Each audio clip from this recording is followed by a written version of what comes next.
Sem Zala Viric, prihajam iz Šmarjeških Toplic, igram violončelo in sem 4. letnik Konzervatorija za glasbo in balet Ljubljana. Ponavadi imamo zjutraj pouk gimnazijskih predmetov, ki trajajo do približno 1. Potem pa se do večera razprostirajo glasbeni predmeti in vmes najdem čas za vadenje in učenje, ki ga je ponavadi malo, ampak se najde.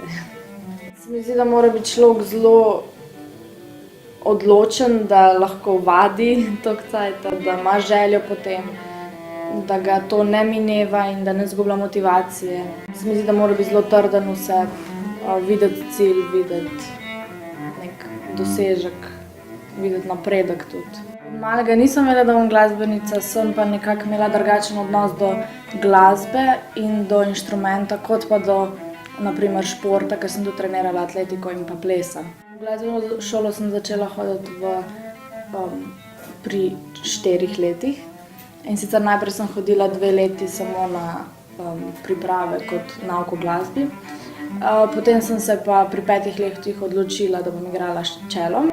Najprej sem želela igrati violino, potem je pa mami in pa ta profesorica za nauk o glasbi prepričala za čelo. Izbrala bi še enkrat čelo, ker se mi zdi, da je to en najlepših inštrumentov, glede všeč mi je oblika, barva zvoka.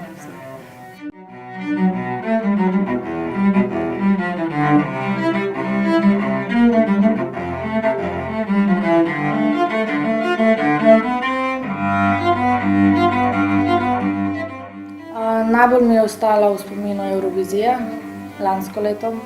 Na tekmovanje smo se prijavile s profesorico na njeno pobudo. Priprave so potekale kot za vsa ostala tekmovanja in koncerte.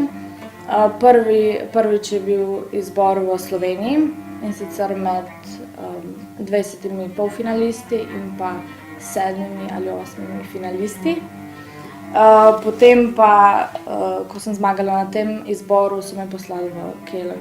Jaz sem bila zelo zadovoljna, predvsem sem bila zadovoljna, ker sem se uspela sprostiti, ker je snemala televizija po celi Evropi, ker je bilo toliko gledalcev.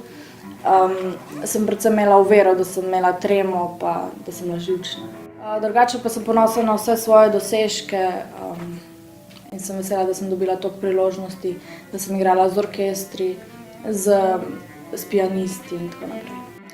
Za naprej želim študirati v tujini, in sicer v mislih imam Avstrijo in pa Nemčijo.